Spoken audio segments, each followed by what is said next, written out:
사랑하는 행복의 동산 송포교회 성도 여러분, 오늘도 잘 오셨습니다. 너무 감사합니다.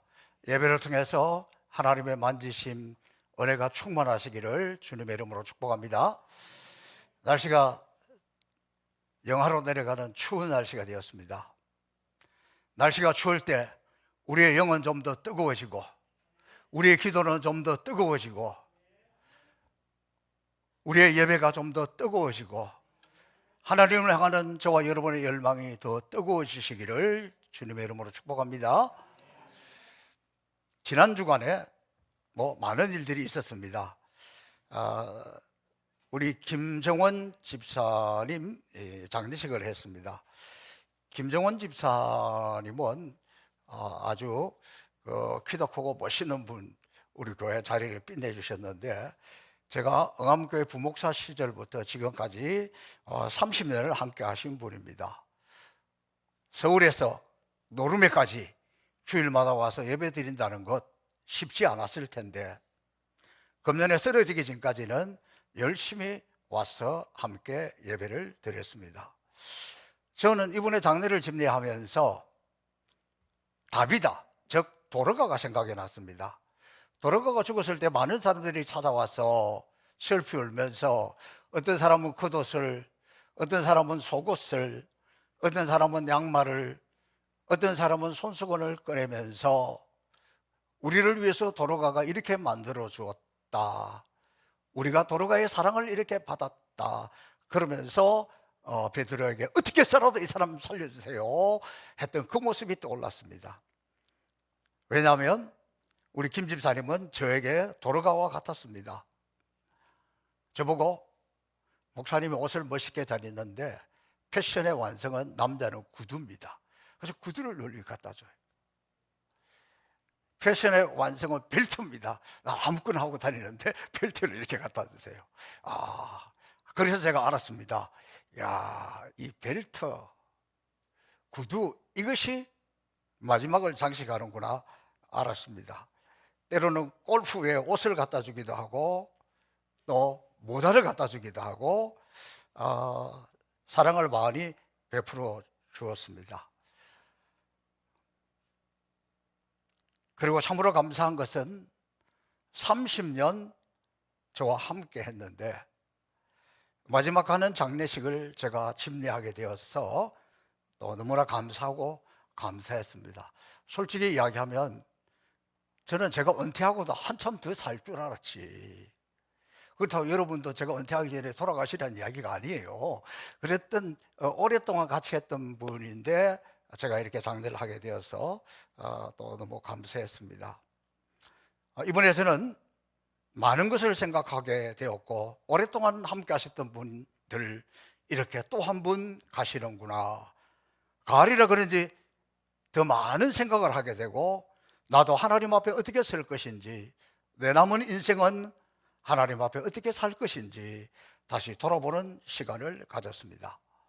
제가 지금 사도행전의 말씀을 시리즈로 쭉 지난주에 35번, 오늘 36번 할 차례인데, 어느 정도 설교를 원고도 정리를 해놨는데, 갑자기 이렇게 본문을 바꿔서 하게 된 것은, 우리 교회 환자들이 너무 많아요. 이분들을 위해서 기도하는데 너무나 답답하고 힘듭니다. 정말 하나님 은혜를 베풀어 주세요, 좀 능력을 주세요, 고쳐주세요, 살려주세요, 그렇게 기도하는데 너무 마음이 답답해요. 지난 수요일 차영권 집사님 서울 삼성병원에 입원을 했습니다. 제가 그날 지방에 잠깐 내려갈 일이 있어서 직접 기도해 주지는 못하고 전화로 간절하게 기도해 드렸습니다. 그리고 목요일 심장 쪽 혈관 수술을 하다가 중단을 했습니다. 그리고는 중환자실로 들어갔습니다. 그 다음날 금요일 조금 나아져서 제가 통화를 했는데, 내일 월요일에 다시 수술을 해야 되는데, 수술을 담당한 젊은 의사 선생님이 찾아와서, 선생님 죄송하지만 제 실력으로는 이 수술을 할 수가 없습니다. 그렇게 사형 선고 같은 말씀을 했습니다. 그런 상황에서 이 차집사님을 알고 있는 그 교수님이 주치의가 그러면 내일 월요일에 수술에 자신 없는 사람은 빠지고 나머지 부분들로 수술을 하자고 했답니다. 근데 그 다음 말이, 이 차용권 집사님, 나는 하나님을 믿는 사람인데 죽는 것은 두렵지 않습니다. 뭐 안 되는 것을 억지로 그렇게 할 필요 없습니다. 나는 하나님 허락하신 내 명대로 살다가 하나님 앞에 가는 것이고 죽으면 두렵지 않습니다. 그렇게 이야기하는 거예요. 저는 그분의 그 말을 들으면서 건강할 때 그런 말 하기 쉽지, 죽음을 앞둔 사람이 나는 죽음이 두렵지 않다, 나는 하나님 앞에 간다, 나는 천국에 간다, 내 신앙이 분명하다, 이런 고백은 쉽지 않아요.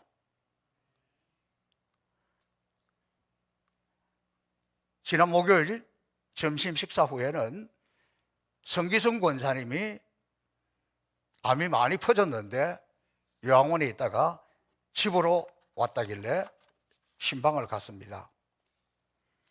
상태가 좋았어 집으로 돌아온 것이 아닙니다.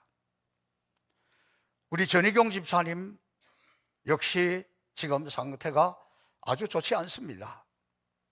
그럼에도 전 집사님 불편한 몸으로 지팡이를 짚고 새벽 기도에 열심히 나오는데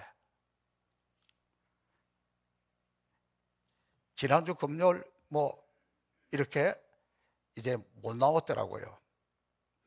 제가 새벽 기도 끝나면 매일 가서 안수 기도를 해줍니다. 그런데도 눈에 보이는 어떤 차도가 없으니까 다른 사람은 둘째치고 제가 너무너무 답답해요. 너무너무 힘들어요. 저의 무능함이 얼마나 답답한지. 이렇게 중환자들이 많은데 주님이 살아계실 때처럼, 아니 초대교회 우리 사도들이 베드로가 기도할 때처럼, 바울이 기도할 때처럼 뿔떡뿔떡 일어나고 치유되고 그러면 얼마나 좋겠습니까?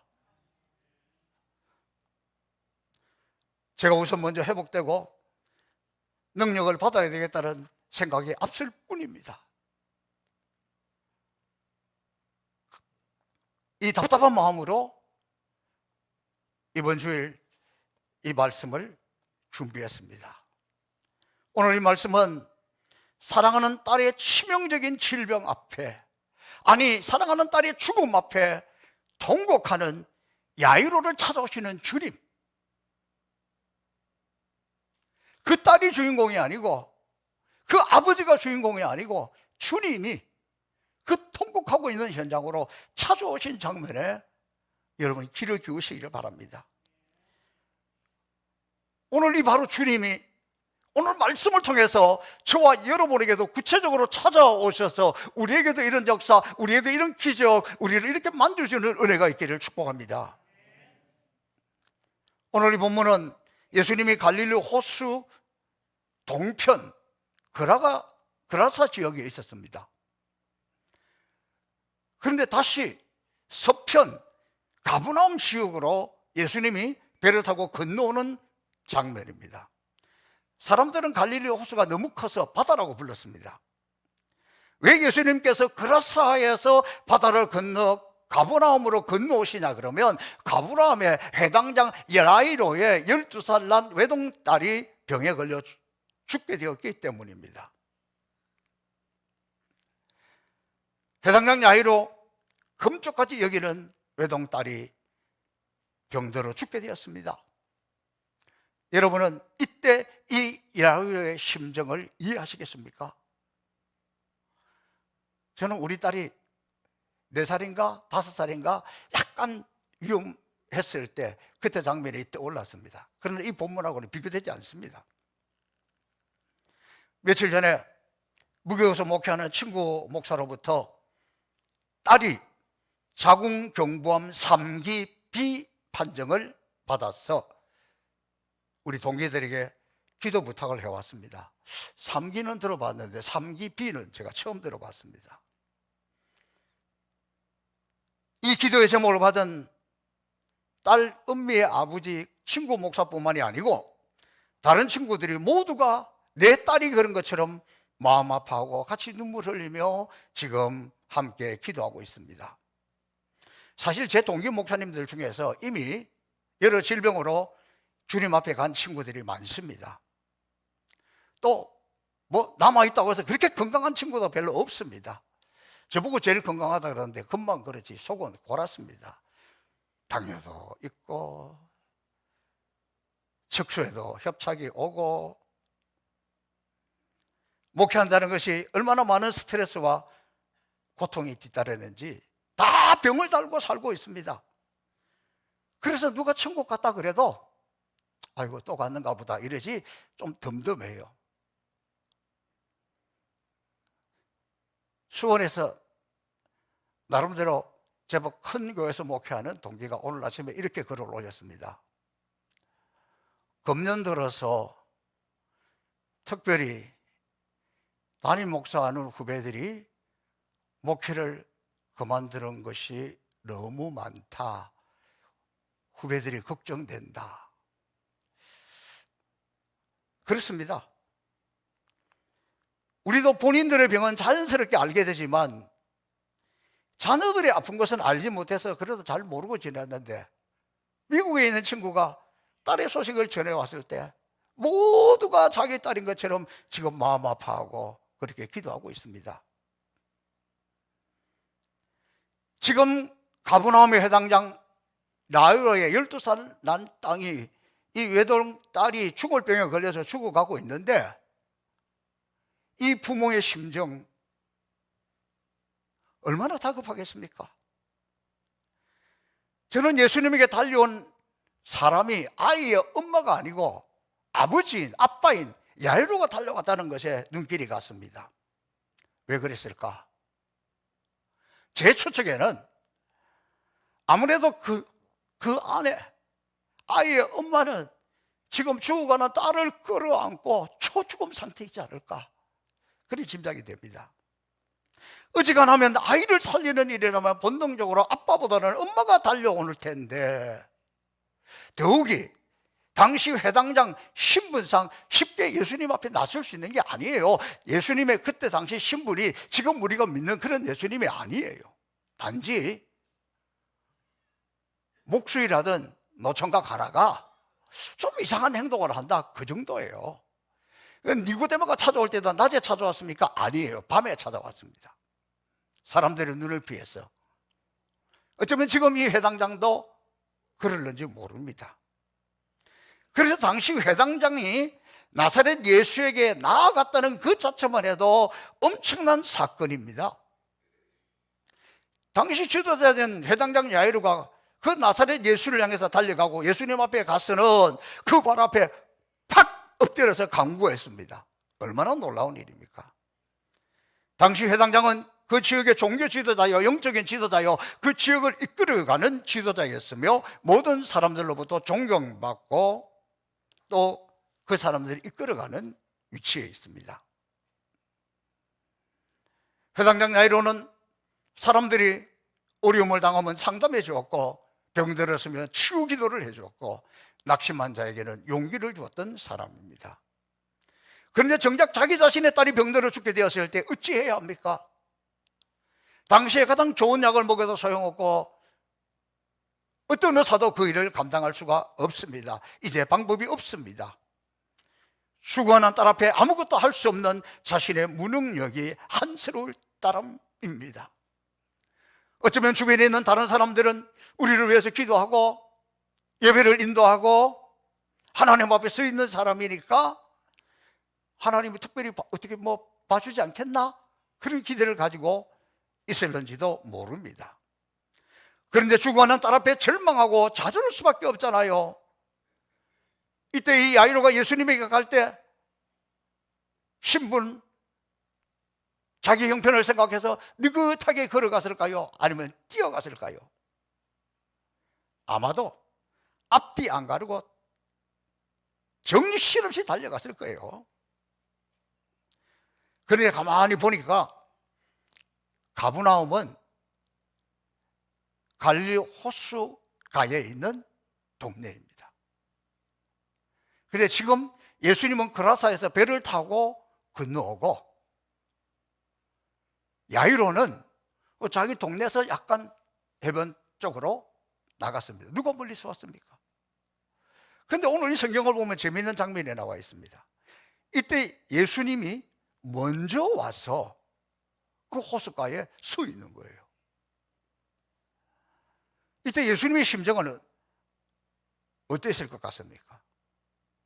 예수님은 이 야이로를 만나려고 배를 타고 호수를 건너와서 그것도 먼저 와서 서 계셨다는 거예요.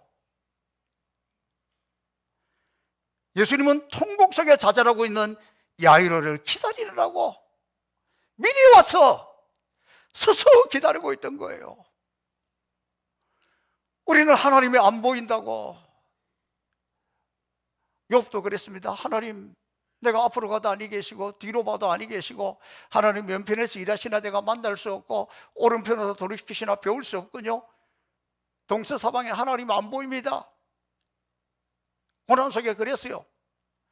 어쩌면 야이로 그거보다 더 했었는지 모릅니다. 그런데 실상은 우리 주님이 더 멀리서 먼저 와서 기다리고 있는 거예요. 제가 이 부분에, 제가 이 대목에 이 말씀을 한참 묵상했습니다. 주님의 마음을 나도 좀 느끼게 해주세요. 주님은 통곡 속에 좌절하고 있는 야이로를 기다리느라고 먼저 서서 있는데, 아마도 우리 주님은 이때 아버지를 떠나간 탕자가 아버지께로 돌아오기를 기다리고 있는 그때 그 심정 아니었을까?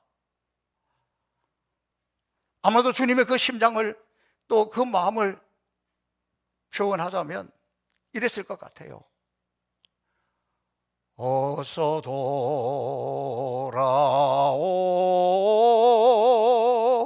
어서 돌아마노.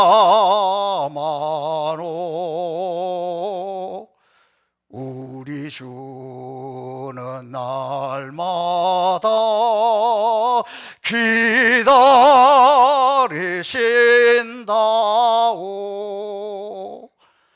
밤마다 문 열어놓고 마음 졸이시며 나간 자식 돌아오기만 밤새 기다리신다오. 우리 주님이 이러고 서 계셨겠죠.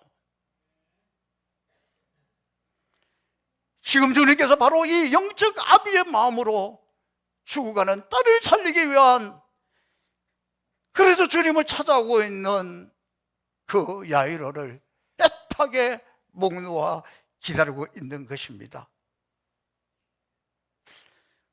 어쩌면 예수님은 야이로가 배를 타고 호수를 건너오도록 기다릴 수도 있었을 거예요. 그런데 먼 길을 먼저 와서 이렇게 기다리고 있는 것, 그것은 지금 주님의 마음이 더 다급하다는 것 아닙니까?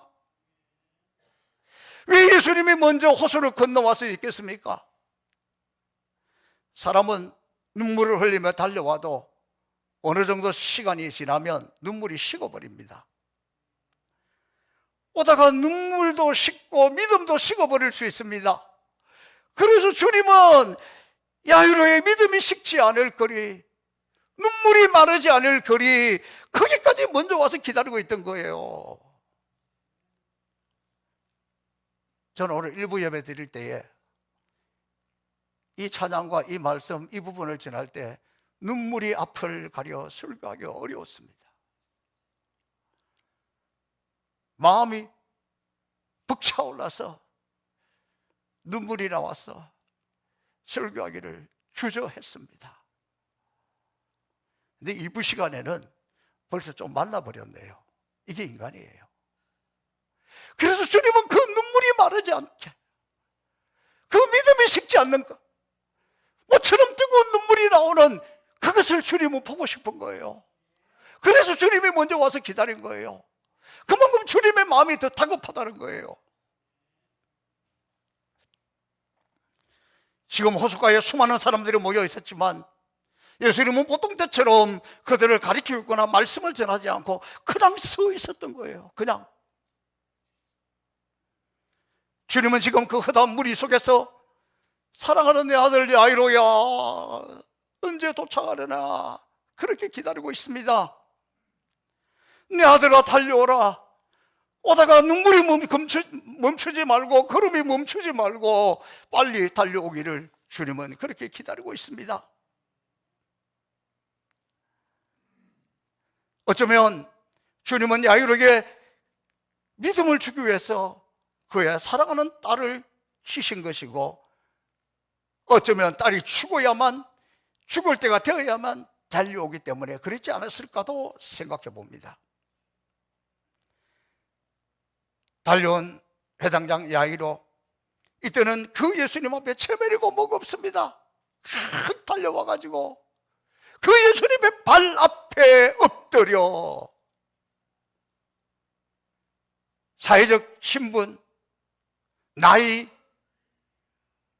이런 거 없습니다. 그냥 그 앞에 엎드려. 이것은 완전한 항복이고 이것은 완전히 주님을 의지하는 겁니다. 이때는 절대적으로 주님을 신뢰하고 주님의 능력을 신뢰하고 그분만을 의지하는 장면입니다. 그리고 수많은 무리들이 그것을 보고 있습니다. 다른 집안의 식구들이 보고 있습니다. 야이로만 보는 것이 아니라 우리도 보고 있을지 모릅니다. 다 보고 있겠지요. 아마도 이것을 본 무리들은 우리도 예수님 앞에는 저렇게 해야 되겠구나, 우리도 예수 믿을 때 저렇게 믿어야 되겠구나. 오늘 성경은 그 앞에 달려온 야이로, 그 앞에 엎드려서 그냥 하나님 앞에 엎드려서 간구하고 있는 그런 모습,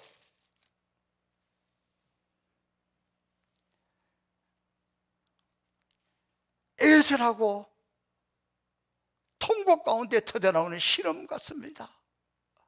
내 어린 딸이 죽게 되어 사오니, 이 말은 그냥 하는 말이 아니에요. 주석가들은 이렇게 표현합니다. 회당장 야이로는 마치 자기가 죽음 직전에 있는 것처럼 필사적으로 그도 반복해서 예수님께 간절히 메어 달렸다. 저는 그거보다 훨씬 더, 제가 볼 때는 자신의 죽음보다 훨씬 더 애타게 간절하게 주님 앞에 구하는 모습이에요. 아무도 차라리 주님 내 목숨을 거두어 가세요, 나를 내 목숨을 거두어 가고 이 딸만은 살려주세요, 그렇지 않았을까요? 제발 주님, 제발 주님, 제발 우리 집에 가주세요. 그리고 우리 딸에게 안수해 주세요. 이것은 생사를 건 통곡이고 기도입니다. 지금 길바닥에서 사는 사람들이 보거나 말거나 자식이 죽어가는데 체면은 무슨 얼어 죽을 놈의 체면을 차리겠습니까? 주님만이 보였습니다. 주님만이 보였습니다. 주님만이 보였습니다. 우리는 주님을 본다고 하면서 얼마나 두리번거리고 동서사방을 보고 있지 않은지 모르겠습니다. 이때 사람들은 야이로의 딸이 죽었다고 포기하고 오히려 울고 있으면서 주님이 이 아이를 살리러 들어갈 때는 비웃었다 표현하고 있습니다. 뭐 이런 거겠죠? 오려면 진작에 나오든지, 이미 죽었는데, 상황 종료됐는데, 다 끝났는데, 그래도 들어가 보시오, 뭐라도 해보시오, 뭐 이런 겁니다. 그때 주님은 이들을 다 물리쳤습니다.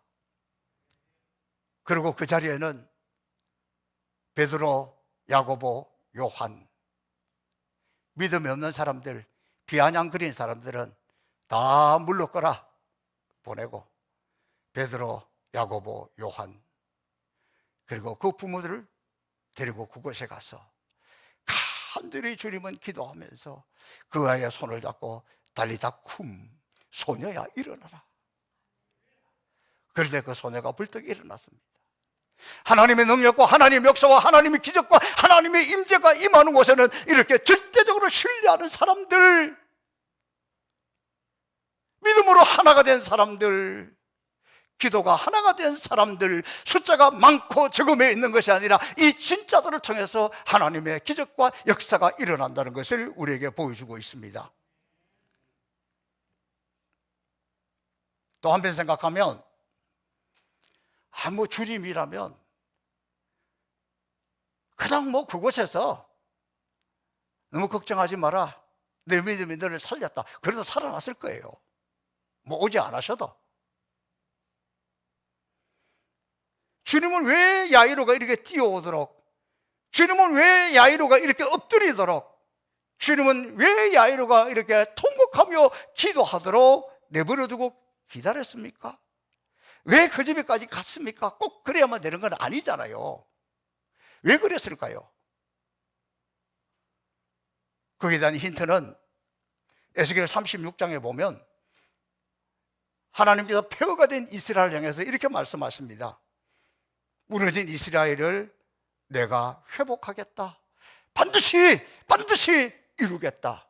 사람이 살만한 큰 성읍으로 만들겠다. 이렇게만 해도 되는데 그거로 끝나지 않아요. 그 다음 말씀은 이래요. 그래도 이스라엘 족속이 이같이 자기들에게 이루어지기를 나에게 구하여야 할지니라. 전능하신 주님의 그 능력이면 충분합니다. 그럼에도 주님은 우리를 그의 형상대로 지음을 받았기 때문에 우리의 믿음을 보시고 우리와 함께 주님의 일을 하기를 원하고 있습니다. 주님은 무엇이든지 할 수 있는 전능하신 하나님이지만 그래도 우리와 함께 일하시기를 원합니다.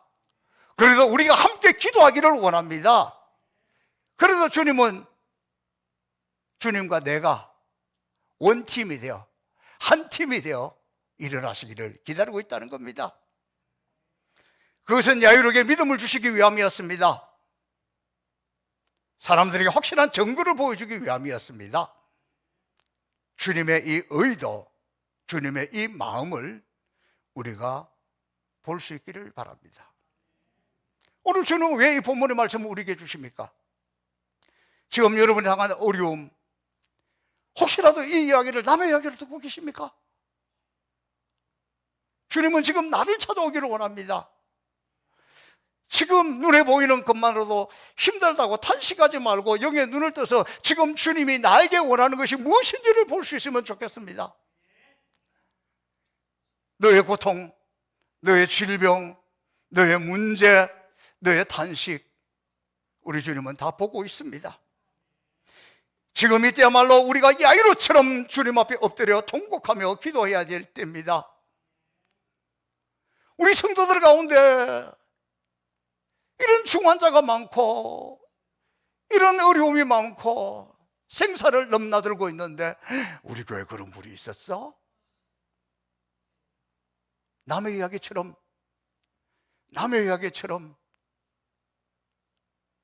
혹 지금 우리가 그러고 있지 않은지 모르겠습니다. 우리가 한 팀이라면, 내가 주님과 한 팀이라면, 내가 주님과 한 편이라면, 내가 주님 편이라면, 내가 교회를 사랑한다면 지금 이런 모습들을 보면서 그러고 있겠습니까? 제가 오늘 설교 본문을 바꿔서 이 말씀을 하고 있는 것은 우리가 주님 앞에 한 팀이고 싶습니다. 우리가 모두가 주님 편이고 싶습니다. 이건 남의 이야기가 아니라 누구 집의 이야기가 아니라 우리 모두의 마음, 우리 모두의 기도, 우리 모두의 눈물, 이것이 합해지면 이 능력, 이 역사를 우리도 체험할 수 있기 때문입니다. 우리 믿음의 선배들은 소나무 뿌리를 뽑으면서 밤새도록 기도하여 오늘의 한국 교회를 일구었습니다. 그리고 그때는 기적도 많았습니다. 치유도 많았습니다. 능력도 많았습니다. 지금 주님은 그것을 회복하기를 원하고 있습니다. 우리의 신음하는 기도, 우리의 통곡하는 기도, 우리의 눈물의 기도를 주님은 지금 보고 싶어 합니다.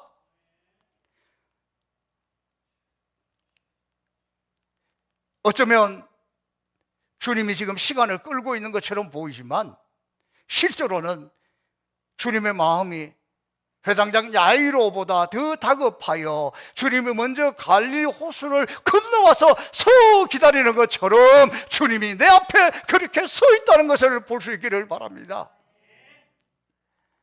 이미 주님은 저와 여러분의 고통과 탄식과 통곡 소리를 다 듣고 알고 계십니다. 우리의 눈에는 보이지 않고 우리의 마음에 느껴지지 않을지도 모릅니다. 그러나 주님은 다 알고 우리 앞에 미리 와서 서 계시는 겁니다. 사랑하는 성도 여러분,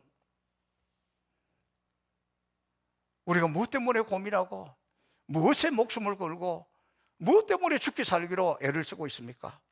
주님 때문입니까? 그보다 더한 것은 내가 주님 앞에 서면, 내가 주님 앞에 엎드리면, 내가 주님 앞에 통곡하면 주님이 역사하시는 거예요. 여러분은 내 자신을 믿을 수 있습니까? 여러분은 모르겠어요. 제 개인적으로 혼자 신앙생활을 한다고 할 것 같으면 천국 갈 수 있을는지 모르겠어요.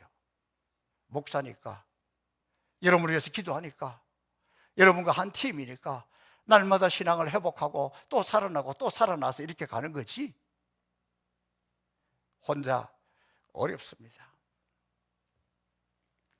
지금 하나님은 우리와 같이, 지금 주님은 우리와 함께 기적을, 능력을, 치유를, 그것을 위해서 우리의 기도를 기다리시는 분입니다.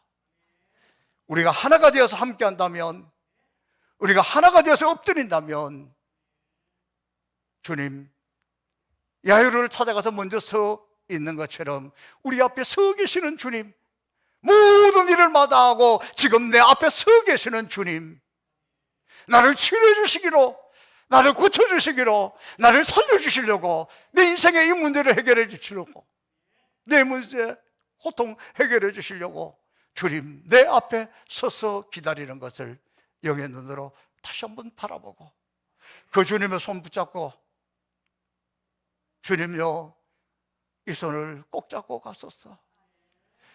주님, 주님의 능력이면, 주님의 손이면, 주님이 만지시면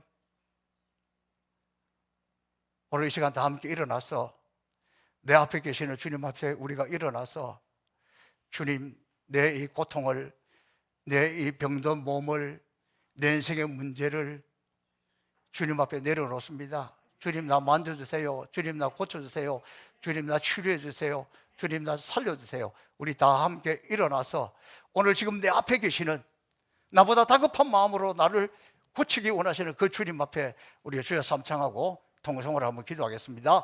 주여, 주여, 주여. 전능하신 아버지 하나님, 나름대로 열심히 산다고 살았지만, 신앙생활을 한다고 하였지만, 어쩌면 그것 때문에 주님은 간곳 없고, 주님은 보이지 않고, 주님의 역사는 보이지 않고 외롭게 힘들게 고통 속에 떨고 있지는 않은지 모르겠습니다.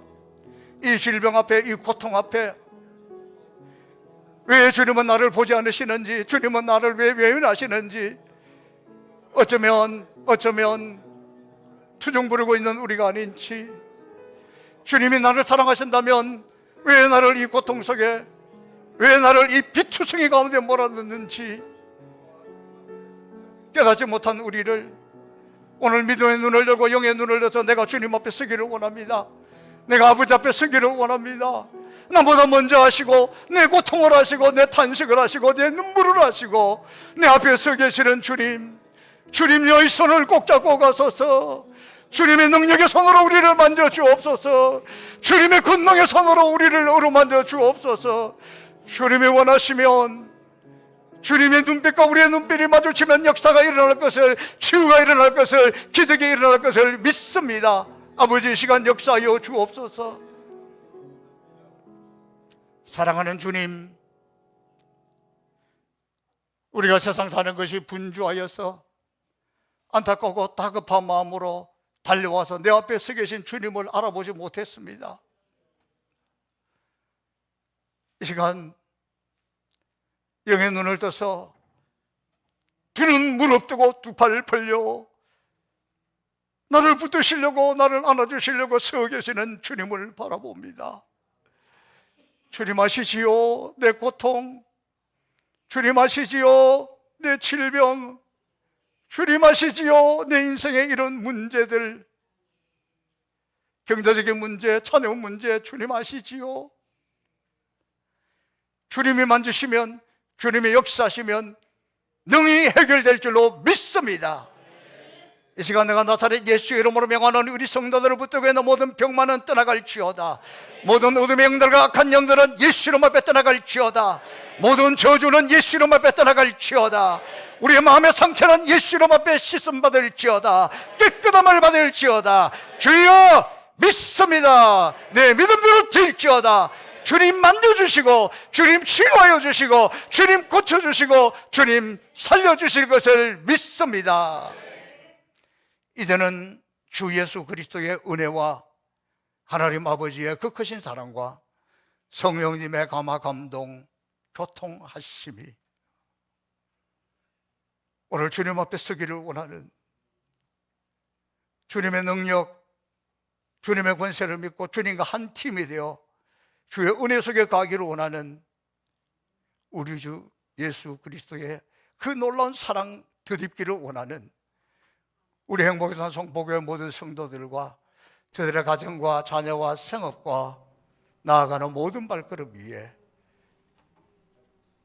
그리고 우리가 선교하는 곳곳에, 우리가 사랑하는 조국 대한민국 위에 이제로부터 영원히 함께 하시기를 축원하옵나이다.